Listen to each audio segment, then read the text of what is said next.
삼양식품 2023년도 영업실적을 스로포트 회계로 분석하고 연말 매출을 예측해 보도록 하겠습니다.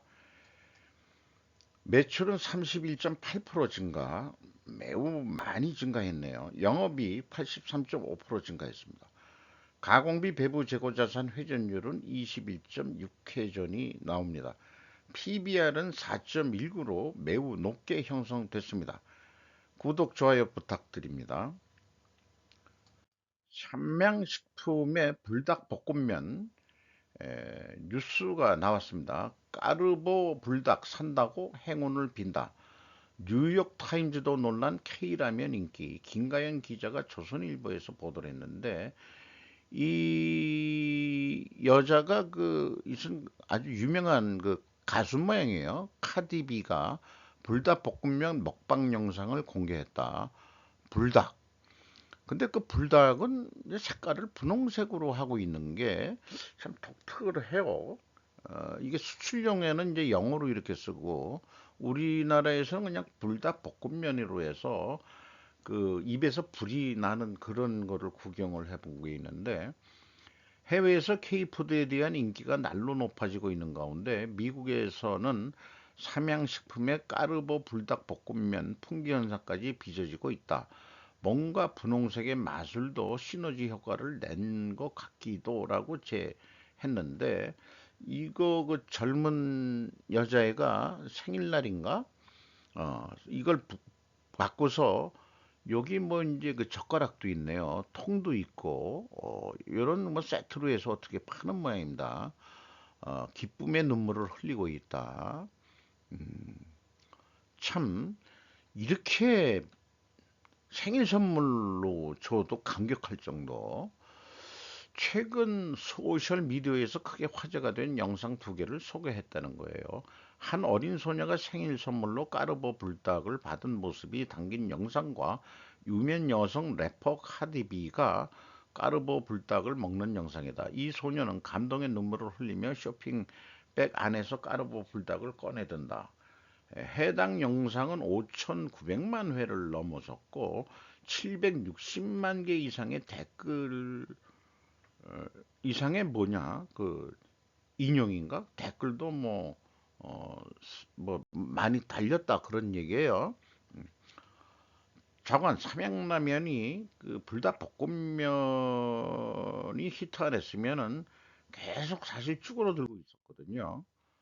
자, 그래서 3년 동안 보면은 2021년 6,300억 원대가 드디어 1조 원을 넘어섰습니다. 개별이 그래요. 개별이 31.8% 증가했는데 재고 자산은 11.9%뿐이 증가 안 했다. 매우 잘하셨습니다. 슬프 관점에서도 매우 잘한 거고요. 원가 회계 관점에서도 매우 잘한 겁니다. 아, 매출이 이렇게 증가하면은 재고가 늘어나면은 이제 원가 회계는 영업이익이 더 난다고 되어 있지만은 이거는 재고 회전율이 높아져 가지고 뜨는 뜻이니까 아주 좋을 겁니다. 매출 원가가 적게 증가했죠. 당연히 매출 총이익이 51.6%나 전년도보다 50%나 매출 총이익이 늘어났다면 대단한 실적이 되겠죠. 판매 관리비가 33.5% 물론 증가했습니다만은 영업이익은 1,548억 원으로서 전년도 862억 원보다 79.6%약 80%가 증가했습니다.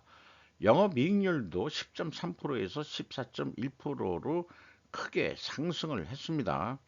축하드려 마지 않습니다. 한국이 저성장 구조 속에 들어가고 있는데 뭐 다들 그러면 뭐 한국 바로 망하는 거죠.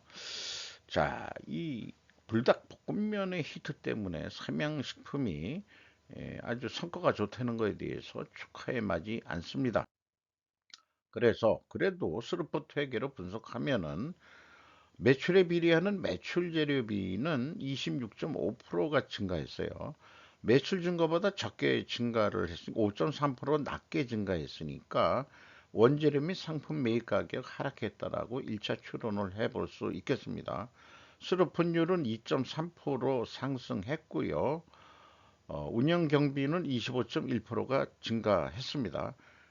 그 결과 TOE 생산성은 1.44로서 0.14포인트가 상승했고 슬픈 영업이익은 1,540억 원으로서 원가 회계 영업이익보다 8억 2,600만 원이 적은 수치입니다.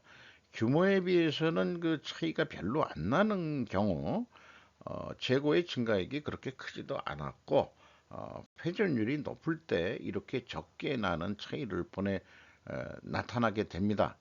그래서 재고 자산을 보면은 상품도 취급하는 게 있는 모양이고요. 제품이 27억 증가했고 반제품이 11억 증가해서 전체 WCAI는 37억 7,200만 원이 증가했습니다. 전년도 100억 증가보다는 적게 증가한 거죠. 매출이 크게 증가했음에도 불구하고 재고 관리를 잘했다. 그런데 여기에서 특징은 WCAI는 취득 가격으로 표시가 됐고요. 전체 금액은 재고자산 평가손실 충당금이 10억 원인데 이게 이제 상품에도 있을 수 있고 제품에도 있을 수 있고 반제품에도 있을 수 있고 원재료에도 있을 수가 있는데 꼭 각각의 것은 표기를 안 하고 전체 평가손실 충당금만 표현했기 때문에 전체 재고는 평가 손실을 감한 금액이 되고 요 WCA는 평가 손실 전 금액이다. 라는 것이 이제 그렇게 인식을 하고 분석에 들어갔습니다. 비용의 성격적 분류 내용을 MC와 OE로 디커플링해서 보면은 어, MC가 26.9% 증가했고요. 운영 경비는 25.1%가 증가했습니다. 여 위에 재고 자산의 변동이 마이너스면 재고가 증가했다는 뜻입니다. 마이너스면은. 그리고 원재료 및 상품의 사용으로 되어 있으면은 이 재고 자산의 변동 범위가 WCA라고 되는데 상품의 사용이 아니고 매입액이 돼야 되는데 원재료는 사용이 맞지만 상품은 매입액이 돼야 됩니다. 그런 것도 설명하려면은 또 상품 매출원가 이런 산식을 통해서 설명하는 그런 그 단계가 또 필요하긴 해요. 결과만을 그렇게 말씀을 드린 겁니다. 이 운영 경비에서 판매 관리비를 뺀 게 이제 현장 생산 가공비가 되겠는데 1683억 원, 실점 금액상으로 증가했습니다만은 총 제조 비용에 비해서는 1.1%가 하락했고요. 재료비는 1.1%가 상승했습니다. 여기에서 우리는 원재료 및 상품 매입 가격이 상승했다라고 2차 추론을 하게 되는데 1차 추론은 하락으로 추론을 했었죠. 이런 모순이 발생하는데 이 모순이 발생하면 이제 좀 조금 골치가 아파집니다. 그래서 일단은 재고자산 매출원가 회계 투명성 검증 단계로서 재고자산의 변동 범위를 이거 1번은 재고자산 명세를 통해서 나온 거고요. 비성분은 이제 마이너스로 표현이 되니까 해보면 요 갭이 있는데 제 생각에는 아까 먼저 얘기했지만 WCI에는 평가손실 작업이 포함된 금액이니까 요게 그 금액 아니겠느냐 그렇게 생각이 됩니다. 그래서 그 제조 비용도 동일한 금액으로 이렇게 차이가 나고요. 현금 흐름표는 아까 그 평가손실금을 뺀 금액으로 아니 그 표시가 됐지 않습니까? 그래서 이 현금 흐름표는 딱 맞습니다. 2022년도에 그 25억 차이가 있는데 이게 뭐냐 그러면은 삼양 내추럴이라고 삼양식품이 양수를 했어요. 동일 지배기업이라고 하니까 흡수 합병을 한 거죠. 흡수 합병을 했는데 이거 합병하면서 받아들인 재고 금액이 되겠습니다. 그래서 삼양식품의 회계 투명성은 있다. 그런데 왜 모순이 발생하느냐? 그거에 대해서 또 추가로 진행을 해보도록 하겠습니다. 인건비가 1198억 원이 집행이 돼서 전년보다 14.5% 증가했고요. 직원 수가 매년 100명 이상 계속 증원을 시키고 있어요. 일자리 창출로서 감사하게 생각을 합니다. 그리고 인당 평균 임금이 5,760만 원인데 요게 좀 아쉬워요. 그 삼양식품이 요 정도면 중소기업 수준이거든요. 우리나라 그 평균 그 연봉이 5천이니까 5천 평균보다도 잘 나가지만은 1조 원대 클럽 정도로 가면은 이익도 계속 나고 그러니까 이제 월급도 좀 조금 더 올려 주셔가지고 직원들 길을 더 살리고 음, 요거 왜냐 그러면은 농심 거 전에 한번 했지만은 기억이 안 나지만 농심이 평균 임금은 좀 높거든요. 거의 7천 가까이 될 겁니다. 아마 농심이 딱 공장에서 일하시는. 그래서 이제 옛날 일을 또 이거 여공이 이제 여성 비하 발언이 되는데 공장에 여성 근로자들이라고 요즘 그래서 어, 그 여성 근로자들이라고 하는데 이제 생산직 여성. 그러니까 그게 옛날에는 그냥 간단히 줄여서 불렸어요. 여공. 남자는 남공이라고 불렀나? 차원. 그게 이제 또 이, 이 야당 뭐 이런 애들이 페미니즘 뭐 이런 거로 해가지고 그거 여성 비하 그거 왜 그냥 남공 여공 부르면 되는데 어쨌든 여공이 많은 데에서는 임금 수준이 좀 낮다는 거. 그거만큼은 아직 현실인데 돈 벌 때 그리고 또 계속 이게 안정적이려면은 급여를 올려주셔야 취직도 하고 거기서 또 시집도 가고 그러지 않겠냐. 그 지금 그 회장이 여성 그 며느리 출신 아니에요. 그분이 불닭볶음면 히트시켜가지고 경영권 승계도 받고 주식도 제일 많이 그 상속을 받았다고 그러는데 잠깐 며느리가 그 기업을 승계한 거나 마찬가지라고 뉴스 보도 났던 게 기억이 납니다. 전력, 수도, 연료비 세 개 합친 금액이 6.6% 증가했는데 삼성 같은 경우에는 그냥 이런 거 다 합쳐서 유틸리티비라고 그러죠. 수출 비용이 꽤 늘어나니까 수출 재비 및 운반비를 합쳤어요. 2023년도부터 이렇게 같이 표현을 하고 있어요. 수출이 많이 된다는 얘기죠. 58.8%나. 그러니까 내수보다도 이 수출로 히트를 쳤다. 음, 불닭볶음면이 저도 한번 먹어봤는데 맵긴 맵더라고요. 그런데 이제 물 따라내고 그거다가 비비고 하는 게 귀찮아서 저는 그 국물 있는 라면을 좋아하니까 그렇습니다. 경영평가 지표로서 재고 회전율이 21.6회전이면은 제조업체로서는 꽤 높은 게 되겠는데 2022년도보다는 뭐, 좀 올라갔지만 낮은 수준입니다. 수르픈율 올라갔고요. 동일 방향이면은 투명하게 가정을 합니다. 그리고 이자 부채 레버리지율은 내려갔어요. 돈 벌어서 그 부채를 많이 갚았다는 얘기죠. 나머지는 참고해 주시고요. 그래서 이 회전율도 오르고 스루픈율도 오르면은 회계 투명 가정을 합니다. 그래서 이것을 또 입증하려면은 원재료 가격은 하락해야 되고 비성분의 추론으로 나오죠. 그리고 그 판매 가격은 인상된 것을 보여줘야 되는데 에, 그 회전율 상승은 그 원재료 가격 뭐 하락 이것보다도 그 스루프 쪽에서는 상승했다 이렇게 본 건가요? 그렇죠? 잠깐 헷갈리네. 자관 그것을 그 모순을 해결할 수 있는 것은 수량에 의한 회전율로 또 상승했으면 됩니다. 에, 그렇게 모순은 해소할 수 있다고 봅니다. 그럼 원재료 가격이 하락했냐? 아닌데요. 올라갔어요. 그 다음에 판매 가격도 인상해야 되는데 아니에요. 내려갔어요. 단순 평균으로.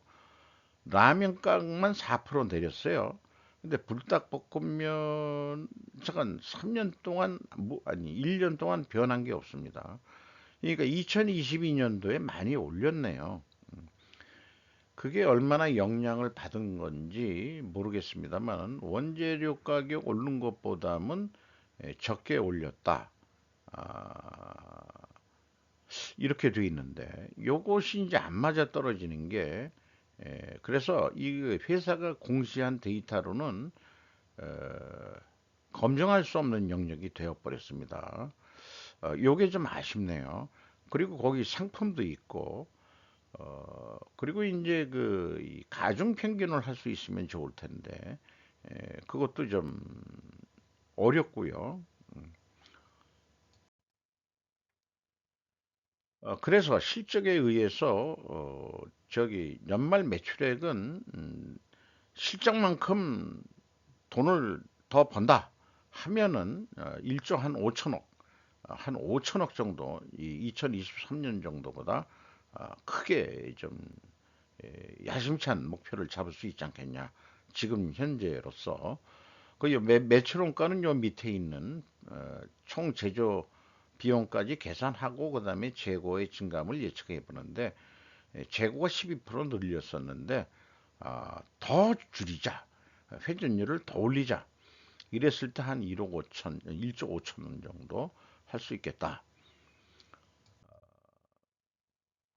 그래서 그것을 실행했을 때, 뭐 자관 그 재고 증감을 반영한 그 원가 사고 방식이 있고, 영업에서는 우리는 그런 거 모르겠고, 금액만 더해가지고 이걸 뭐 어떤 납품 단가라고 본다면은, 어쨌든 뭐 차이가 크게 없으니까, 어, 150만 원에 단가라고 어떤 뭐 판매 단위로 150만 원에 팔았어.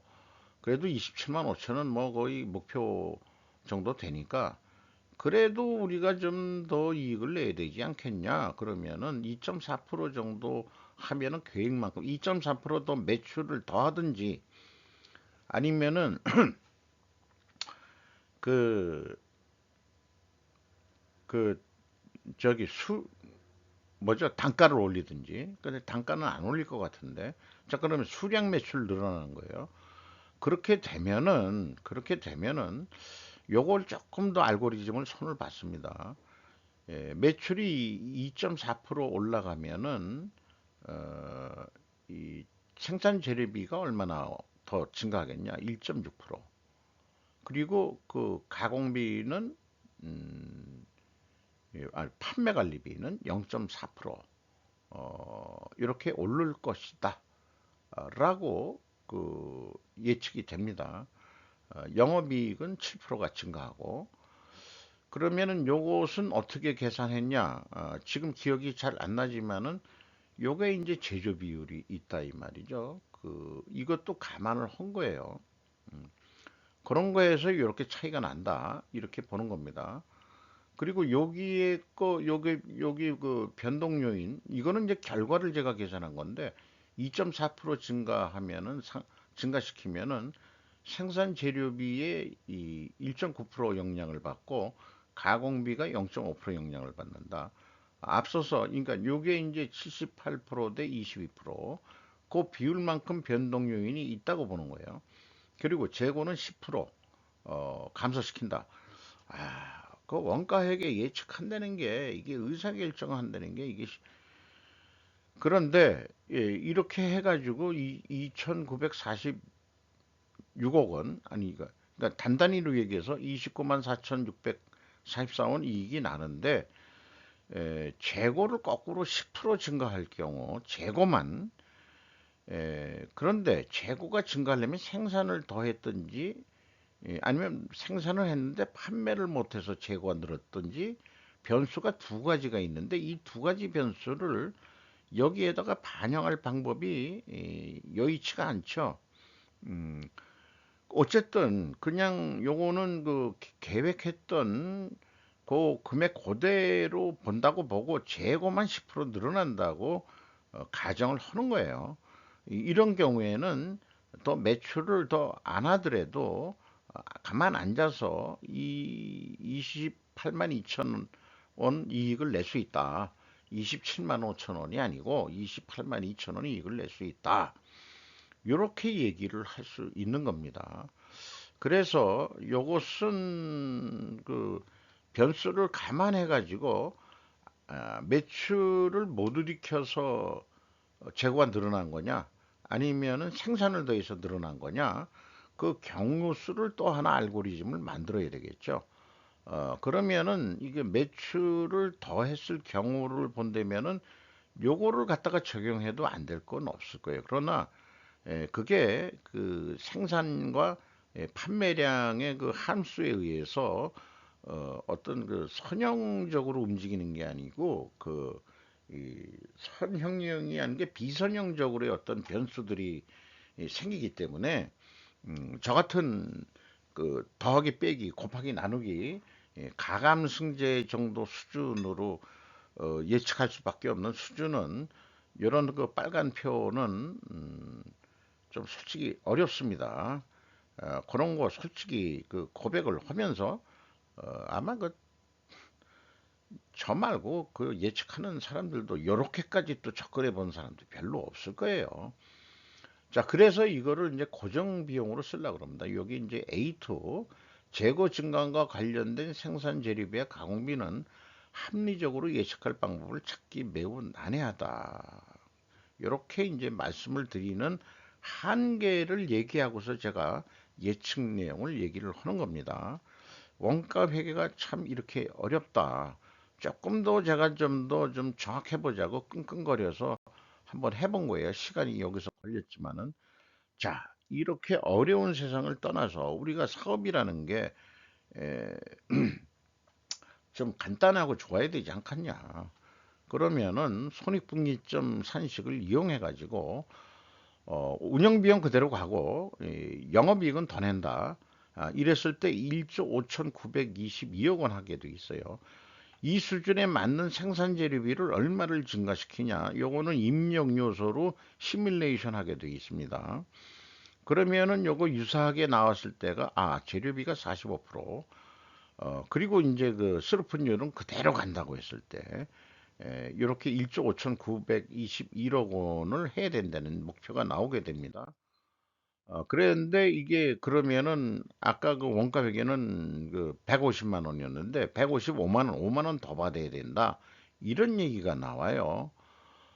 그래서 그 수르픈율은 그대로 있는 상태에서 재고 회전율이 21.6회전인데 2022년도 1년도에 22회전까지 한 실적이 있단 말이죠.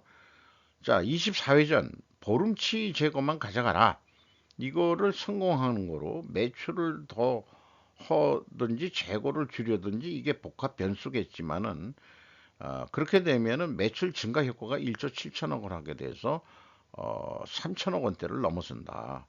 이렇게 이제 그 야망찬 이 계획을 좀 세볼 수 있다. 그러면은 스루풋 회계 기준은 원가 회계 기준보다도 판매가가 좀 높게 나오죠. 그래가지고 5만 원 더 비싸게 받는 거란 말이에요. 그런데 이제까지 통계상 그 재고가 증가를 했잖아요. 그러면은 그 원가 회계 영업이익보다 이익이 감소한 것은 받고, 그다음에 일반적으로 판매액가는 원가액보다 낮게 나오는데, 근데 이번 경우에는 예가가 높게 나왔어요. 요게 이제 그 변수가 이 특별한 그 이런 게 나오기 때문에, 그러면 당신의 이 예측 알고리즘이 엉터리 아니냐? 그런 걸 방지하기 위해서 예가가 높게 나올 경우 특별 원인을 좀 생각해 봐라. 왜 높게 나오지? 자꾸 생각을 해보게 되는 거죠. 재고가 증가했음에도 작년보다 회전율이 상승했다는 것이 그 원인이라고 저는 답변할 수 있겠습니다. 현금 재무제표로서 1번 EAT 새우 현금 순이익은 1678억 원을 벌었어요. 현금 수익률은 24.5%, 전년도 15.5%에서 꽤 많이 돈을 벌었죠.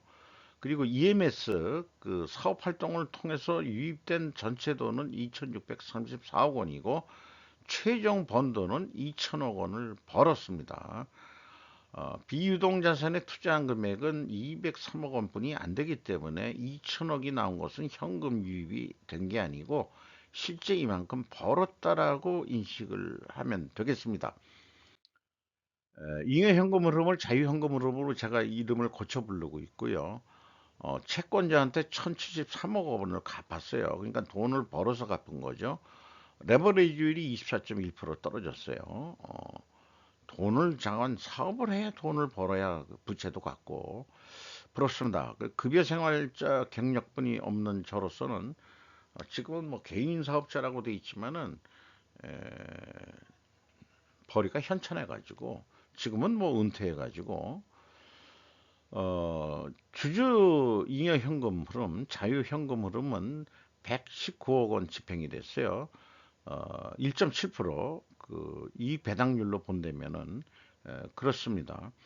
요 금액은 여기 이 자본 변동표에서 확인이 됩니다. 그러니까 이 금액은 확 정확한 거다.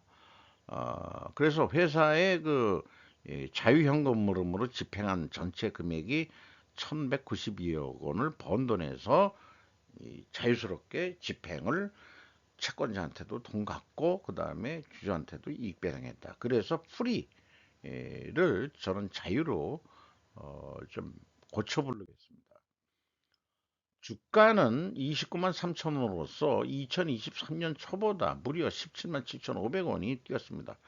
이렇게 성적이 좋으니까 뛰었는데 에, 그 임팩트 미래가치 1이 있고 미래가치 2가 있습니다. 다 올랐어요. 그러니까 오르는 건 맞아요. 네, 오르는 건 맞고 그런데 이게 한 70% 정도까지 올랐다면 좋은데 어, 213% 여기 최근에 올라간 거는 약간 거품성이 좀 보입니다. 제 수준으로 볼 때는 5% 이상 주주 삼양 라운드 스퀘어 34.92%, 연금공단 12.72%, 요 삼양 라운드 스퀘어의 최대 주주는 김정수 씨로서 32.98% 가지고 있습니다. 이분이 며느리가 맞나 몰라요. 그 창업주에. 외국인이 12.43% 가지고 있는데 거래가 있을 때만 표시가 되는 것 같아요. 네이버에 노무라 증권이 눈에 띕니다. 이상 마치도록 하겠습니다.